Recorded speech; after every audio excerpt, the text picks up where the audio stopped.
안녕하세요, 시청자 여러분. 오늘은 특별한 분을 모셨습니다. 20년 넘게 노인 일자리 정책을 연구해 오신 박성호 연구관님이십니다. 안녕하세요. 네, 안녕하세요. 박성호입니다. 선생님께서는 노인 일자리 현장을 20년 동안 보셨다고요? 가장 충격적이었던 순간이 있으셨나요? 충격이라는 표현이 정확합니다. 같은 나이에 같은 체력을 가진 분들인데 어떤 분은 하루 3시간 실내에서 일하고 월 100만 원 가까이 받으세요. 근데 어떤 분은 아직도 야외에서 힘들게 일하면서 월 30만 원밖에 못 받고 계시더라고요. 정말요? 차이가 3배 이상이네요. 왜 이런 일이 생기는 건가요? 차이는 딱 하나였습니다. 이 제도 변화를 알고 있었느냐 몰랐느냐예요. 그게 전부였어요. 그럼 2026년부터는 어떻게 달라지나요? 2026년부터는 이 격차가 더 벌어집니다. 지금까지는 몰라도 어떻게든 일자리를 구할 수 있었는데 이제는 아는 사람만 좋은 자리로 가게 돼요. 그럼 시청자분들은 어떻게 준비하셔야 할까요? 오늘 이 이야기를 끝까지 들으셔야 합니다. 그래야 여러분이 어느 쪽에 서게 될지 스스로 결정할 수 있어요. 지금부터 제가 20년 동안 현장에서 보고 분석한 내용을 전부 말씀드릴게요. 시청자 여러분, 이 변화 체감하고 계신가요? 댓글로 알려주세요. 얼마 전에 동네에서 오래 알고 지내던 어르신 이야기를 들었습니다. 늘 공원 정리 일을 하시면서 무릎이 아프다고 하셨거든요. 하루 몇 시간 안 되는 일인데도 집에 오면 녹초가 되신다고 하셨어요. 비가 오나 눈이 오나 나가야 하니까 몸도 힘들고 마음도 힘들다고 하시더라고요. 겨울에는 손발이 시려서 일하기가 정말 힘들다고 하셨습니다. 그런데 몇 달 뒤에 다시 뵀을 때 표정이 완전히 달라져 있더라고요. 무슨 일인가 싶어서 이야기를 들어봤더니 실내 안내 보조 일자리로 옮기셨대요. 하루 3시간만 근무하는데 몸도 훨씬 편해지고 무엇보다 월급이 예전에 3배 가까이 됐다고 하시는 거예요. 에어컨 나오는 실내에서 앉아서 일하니까 무릎도 안 아프고 비 오는 날도 걱정 없다고 하시더군요. 손발도 따뜻하고 화장실도 바로 갈 수 있어서 너무 좋다고 하셨어요. 처음에는 그분도 반신반의하셨대요. 그냥 공원 정리 일 계속하려고 했는데 아들이 신청서 작성을 도와주면서 실내 안내 보조라는 항목을 체크했대요. 그게 인생을 바꿨다고 하시더라고요. 만약 아들이 도와주지 않았으면 지금도 공원에서 힘들게 일하고 계셨을 거라고 하시더군요. 사실 이건 특별한 행운 이야기가 아닙니다. 2026년을 앞두고 이미 곳곳에서 벌어지고 있는 변화거든요. 문제는 이걸 아는 분과 모르는 분의 차이가 점점 더 커지고 있다는 겁니다. 아는 분들은 벌써 준비를 시작했고 모르는 분들은 여전히 예전 방식대로 신청하고 계세요. 이게 1년 후에 수백만 원 차이로 나타납니다. 이 이야기를 끝까지 들어야 전체 흐름을 알 수 있어요. 여러분의 노후 소득을 완전히 바꿀 수 있는 중요한 지혜를 지금부터 말씀드릴 거거든요. 제가 20년 동안 현장을 보면서 정리한 핵심 전략을 오늘 전부 공개합니다. 이런 내용은 다른 곳에서 절대 알려주지 않아요. 혹시 아직 구독과 좋아요를 누르지 않으셨다면 지금 바로 눌러주세요. 이 채널은 여러분의 건강한 노년을 응원합니다. 이런 중요한 정보를 더 많은 분들이 알 수 있도록 구독과 좋아요로 응원해주세요. 끝까지 보시면 왜 지금 당장 여러분의 작은 습관을 바꿔야 하는지 분명하게 깨닫게 되실 겁니다. 뒤에 나올 핵심 전략을 모르시면 지금까지의 노력이 의미 없어질 수도 있거든요. 마지막에 나올 단 하나의 습관이 모든 것을 바꿀 수 있습니다. 끝까지 보지 않으시면 가장 중요한 실천법을 놓치게 됩니다. 특히 챕터 4에서 말씀드릴 추가 지원금 받는 방법은 정말 중요하니까 꼭 끝까지 보세요. 그럼 이제부터는 노인 일자리 중에서도 돈과 건강을 동시에 지킬 수 있는 핵심 포인트들을 하나씩 짚어보겠습니다. 여러분의 선택 하나가 1년 후 완전히 다른 삶을 만들 수 있거든요. 월 30만 원이냐 월 95만 원이냐 여러분이 결정하는 겁니다. 먼저 실내 안내 보조 일자리부터 말씀드릴게요. 주민센터나 공공시설에서 방문객 안내를 돕는 일인데요. 국내 복지정책연구기관이 2024년에 조사한 결과를 보면 만족도가 매우 높게 나타났습니다. 왜냐하면 실내에서 일하니까 날씨 걱정이 없고 체력 소모도 적거든요. 특히 여름에 더위 먹을 걱정도 없고 겨울에 동상 걱정도 없어요. 실제로 68세 김정호님은 하루 3시간 근무로 월 95만 원을 받고 계세요. 오전 9시부터 12시까지만 일하는데 점심 먹고 오후에는 자유롭게 시간을 보낼 수 있다고 하시더라고요.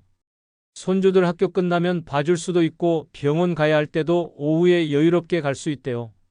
신청할 때 주의할 점이 있는데요. 반드시 실내 안내 보조라고 정확하게 적어야 합니다. 공익형으로 잘못 신청하면 배정이 완전히 달라질 수 있거든요. 공익형은 주로 야외 환경 정리 같은 일이 많아요. 똑같이 일자리인데 실내냐 야외냐에 따라서 월급이 2배 이상 차이 나는 경우도 있습니다. 그러니까 신청서 쓸 때 정말 꼼꼼하게 확인하셔야 해요. 한 글자 차이로 인생이 바뀔 수 있어요. 여러분은 실내 근무를 원하시나요? 다음은 건강 모니터링 지원 업무입니다. 체온 확인이나 간단한 안내 중심이라서 부담이 없어요. 복지관이나 경로당 입구에서 방문하시는 분들 체온 재드리고 명부 작성 도와드리는 일인데요. 해외 고령 친화 일자리 연구 자료를 보면 안전성이 높다고 평가됐고요. 특히 코로나 이후로 이런 일자리 수요가 많이 늘어났습니다. 70세 최미선님은 이 일로 월 97만 원을 받고 계십니다. 처음에는 체온계 사용이 어려울까봐 걱정하셨대요. 근데 막상 해보니까 버튼 하나만 누르면 되니까 너무 쉽다고 하시더라고요. 그리고 사람들 만나는 게 즐겁다고 하세요. 외로움도 덜하고 보람도 있다고 하시더군요. 신청할 때 건강 상태를 솔직하게 작성하는 게 중요한데요.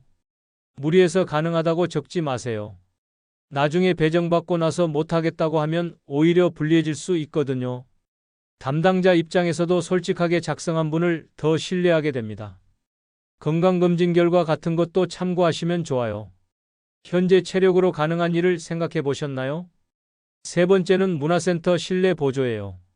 출석 관리하고 시설 안내하는 게 주 업무인데 국내 지자체 만족도 조사에서 상위권을 기록했습니다. 66세 박영자님은 오전 근무만으로 월 92만 원을 받고 계세요. 문화센터 수업 시작 전에 출석 체크하고 교실 안내해드리는 일인데 일하면서 여러 사람 만나니까 외롭지도 않다고 하시더라고요. 가끔 수업도 무료로 들을 수 있대요. 요가나 체조 같은 거요. 그래서 건강에도 도움이 된다고 하시더군요. 신청할 때 근무 가능 시간을 구체적으로 기재하셔야 해요. 오전 9시부터 12시 이렇게 명확하게 적어야 합니다. 시간대를 안 적거나 막연하게 협의 가능이라고만 쓰면 탈락 확률이 높아지거든요. 왜냐하면 담당자가 스케줄 조정하기 어렵거든요. 그리고 주 몇 회 가능한지도 적어야 해요. 주 3회, 주 5회 이렇게요. 오전과 오후 중에서 어느 쪽이 더 편하신가요? 네 번째는 디지털 기기 안내 보조입니다. 키오스크나 태블릿 사용을 도와드리는 역할인데요. 요즘 공공기관마다 무인 발급기가 늘어나고 있잖아요. 디지털 공공서비스 확대 정책 자료에도 포함된 직무예요. 앞으로 이런 일자리가 더 늘어날 예정이라고 해요. 69세 이춘복님은 이 일로 월 90만 원을 받고 계십니다. 처음에는 본인도 스마트폰 사용이 서툴러서 걱정했대요. 근데 막상 해보니까 몇 가지 버튼만 알면 되니까 금방 익숙해졌다고 하시더라고요. 젊은 직원이 친절하게 가르쳐줘서 일주일이면 다 배운다고 하세요. 기본적인 소통이 가능하다는 점을 강조하시면 되는데 기기 사용이 전혀 어려우시면 솔직하게 말씀하시고 다른 일자리를 알아보시는 게 좋아요. 스마트폰 사용은 어느 정도 가능하신가요? 다섯 번째는 복수 신청 전략 활용입니다. 이게 정말 중요한데요. 최대 3가지 유형까지 신청할 수 있거든요. 복수 신청자의 선발률이 단일 신청자보다 훨씬 높게 나타났어요. 왜냐하면 1순위가 안 되면 2순위로 자동으로 검토되니까요. 제가 봤던 통계 자료에서는 복수 신청자가 단일 신청자보다 선발률이 2배 이상 높았어요. 65세 한명숙님은 1순위는 떨어졌는데 2순위로 합격해서 월 94만 원을 받고 계세요. 처음부터 한 가지만 고집했으면 아예 떨어졌을 거라고 하시더라고요. 1순위는 사회서비스형으로 하시고 2순위는 시장형으로 넣으시는 걸 권합니다. 3순위까지 다 채우시는 게 유리해요. 한 가지만 고집하지 마세요. 욕심내지 말고 현실적으로 접근하세요. 여러 개를 동시에 신청해 보셨나요? 여섯 번째는 지역 특화 일자리입니다. 각 지역마다 특성에 맞는 일자리가 따로 있거든요. 서울은 문화센터 보조가 많고 경기는 복지시설 안내가 많아요. 부산은 관광 안내 보조가 많고 대구는 교육시설 보조가 많습니다. 광주는 공공도서관 일자리가 많고 대전은 과학관 일자리가 많아요. 제가 여러 지역 자료를 분석해 보니까 지역별로 확실히 차이가 있더라고요. 우리 지역 주민센터나 노인복지관에 전화해서 어떤 유형이 많이 나오는지 물어보세요. 그럼 훨씬 유리하게 준비할 수 있습니다. 작년 선발 현황도 물어보시면 좋아요. 우리 지역에는 어떤 일자리가 많은지 확인해 보셨나요? 이제 다음 장에서는 이 일자리를 오래 유지하고 다음 해까지 유리하게 가져가는 방법을 정리해 보겠습니다. 일자리 받는 것도 중요하지만 유지하는 게 더 중요하거든요. 1년 버티면 다음에는 훨씬 쉬워져요. 처음 시작은 낮은 유형이어도 경력으로 인정됩니다. 이게 무슨 말이냐면 올해 공익형으로 시작했어도 1년 경력이 쌓이면 내년에는 사회서비스형으로 올라갈 수 있다는 겁니다. 중요한 건 중도 포기하지 않는 거예요. 중도 포기는 다음에 신청할 때 불리하게 작용할 수 있거든요. 실제로 담당자들이 이전 활동 기록을 확인한다고 해요. 6개월 만에 그만둔 기록이 있으면 다음 선발 때 감점 요인이 됩니다. 반대로 1년을 성실하게 채운 기록이 있으면 가산점을 받아요. 가능한 한 1년을 채우는 게 정말 중요합니다. 힘들어도 참고 1년만 채우세요.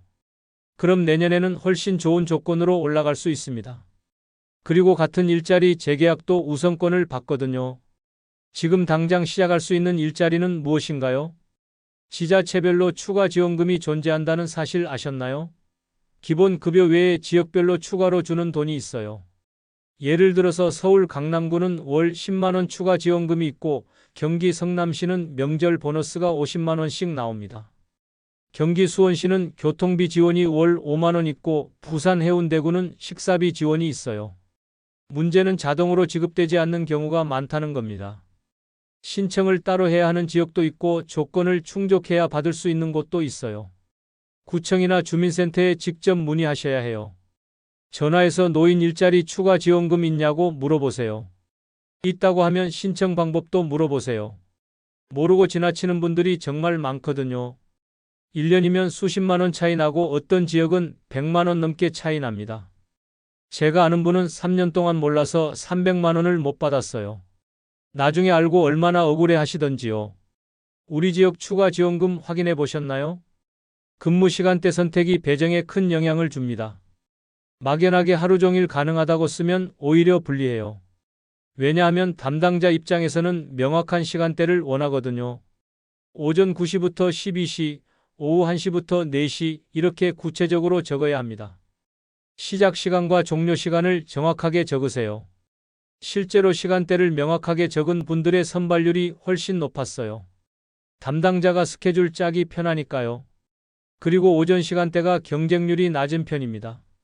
다들 오후를 선호하시거든요. 오후는 병원 가야 하고 손주 봐야 한다고 하시는 분들이 많아서 오전 경쟁률이 낮아요. 가장 편한 시간대는 언제인가요? 실내형 선호도가 점점 높아지고 있습니다. 2024년 자료를 보면 실내형 경쟁률이 야외형보다 2배 이상 높아요. 그래서 야외 포함 여부를 반드시 확인해야 해요. 신청서에 실내 선호라고 명확하게 적으세요. 실내 희망이라고 적는 게 아니라 실내만 가능이라고 적는 게 더 확실해요. 업무 설명을 꼼꼼히 읽고 모르는 부분은 질문하세요. 전화해서 이 일자리가 실내인지 야외인지 물어보는 게 부끄러운 일이 아니에요. 담당자들도 물어봐 주는 게 더 좋대요. 나중에 배정받고 나서 후회하는 분들이 많거든요. 비 오는 날 야외에서 일하게 되면 정말 힘들어요. 여름 폭염에 야외 일하면 쓰러질 수도 있어요. 야외 활동은 어느 정도까지 가능하신가요? 연령대별로 유리한 유형이 다릅니다. 60대 초반이시면 시장형이 유리해요. 왜냐하면 체력이 있으니까 시장형으로 시작해서 경력을 쌓는 게 좋거든요. 시장형은 급여도 좀 더 높아요. 70대 이상이시면 사회서비스형이 더 안정적이에요. 무리하지 않고 오래 할 수 있으니까요. 75세 넘으면 공익형도 괜찮아요. 본인 연령대에 맞는 전략을 세우셔야 합니다. 65세 넘으면 사회서비스형 우선 배정 혜택도 있어요. 이런 거 모르고 신청하면 손해예요. 나이별로 혜택이 다르니까 꼭 확인하세요. 건강 상태를 정직하게 작성하는 게 장기적으로 유리합니다. 괜히 좋게 포장하면 나중에 오히려 일을 못하게 될 수도 있어요. 무릎이 안 좋으면 솔직하게 적으세요. 그럼 실내 앉아서 하는 일로 배정해 줍니다. 허리가 안 좋으면 그것도 적으세요. 그럼 무거운 거 드는 일은 빼고 배정해 줘요. 당뇨 있으면 적으세요. 그럼 화장실 자주 가야 하는 거 배려해서 실내 일자리로 줘요. 솔직하게 작성하시는 게 서로에게 좋습니다. 담당자들도 나중에 문제 생기는 거 원하지 않거든요. 건강검진표 제출하는 곳도 있으니까 거짓말하면 들통나요. 동료 관계도 중요합니다. 같이 일하는 분들과 사이좋게 지내면 재계약 때 유리해요. 담당자가 동료 평가도 참고하거든요. 친절하게 대하시고 협조 잘하시면 다음 해에도 계속할 수 있어요. 실제로 동료 평가 점수가 재계약에 30% 반영된대요. 출근 시간 잘 지키시고 결근하지 마세요. 아프면 미리 연락하고요. 이런 기본적인 것만 잘 지켜도 평가 점수 높아져요. 그럼 다음에 우선 재계약되고 급여도 올라갑니다. 이제 마지막으로 오늘 내용을 한 번에 정리해 드리겠습니다. 오늘 이야기의 핵심은 이겁니다. 노인 일자리는 절대 다 똑같지 않습니다. 예전 상식대로 접근하면 힘들고 돈 안 되는 자리로 가게 돼요. 공원 청소하면서 월 30만 원 받는 일과 실내 안내하면서 월 95만 원 받는 일이 같은 노인 일자리예요. 근데 차이가 3배 이상 나죠. 이게 1년이면 780만 원 차이예요. 하지만 실내, 단시간, 사회서비스형이라는 방향을 정확히 잡으면 몸은 덜 쓰고 수입은 3배 가까이 달라질 수 있습니다. 오늘 말씀드린 6가지 유형만 기억하셔도 충분해요. 실내 안내 보조, 건강 모니터링, 문화센터 보조, 디지털 기기 안내, 복수 신청 전략, 지역 특화 일자리. 이 6가지만 기억하세요.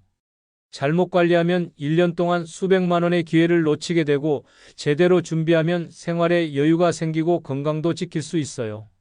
월 30만 원이랑 월 95만 원이면 1년이면 780만 원 차이예요. 이게 작은 돈인가요? 절대 아니죠. 2년이면 1,500만 원이 넘어요. 3년이면 2천만 원이 넘어가요. 그리고 몸 건강도 지킬 수 있어요. 야외에서 비 맞고 눈 맞으면서 일하는 거랑 실내에서 에어컨 나오는 곳에서 앉아서 일하는 거랑 완전히 다릅니다. 무릎 건강, 허리 건강 생각하면 실내가 훨씬 유리해요. 제가 봤던 분들 중에 야외 일자리 하시다가 무릎 수술하신 분도 계세요. 병원비 나가면 일자리 급여가 의미 없어져요. 오늘 당장 하실 일은 딱 하나입니다. 12월부터 1월 사이에 사전 등록 여부를 확인하고 유형을 다시 한번 점검해 보세요. 주민센터나 노인복지관에 전화하셔서 사전 등록했는지 확인하세요. 안 했으면 지금 바로 하세요. 늦으면 좋은 자리는 다 없어져요. 그리고 신청서에 뭐라고 적었는지 확인해 보세요. 공익형이라고 적혀 있으면 바로 수정하세요. 실내 안내 보조 사회서비스형 이렇게 바꾸세요. 이것만 해도 내년이 완전히 달라집니다. 한 글자 차이로 인생이 바뀔 수 있어요. 복수 신청 꼭 하세요. 1순위만 고집하지 마시고 2순위, 3순위까지 다 채우세요. 선발 확률이 2배 이상 높아져요. 그리고 근무 시간대 구체적으로 적으세요. 오전 9시부터 12시 이렇게 명확하게요. 막연하게 적으면 떨어져요.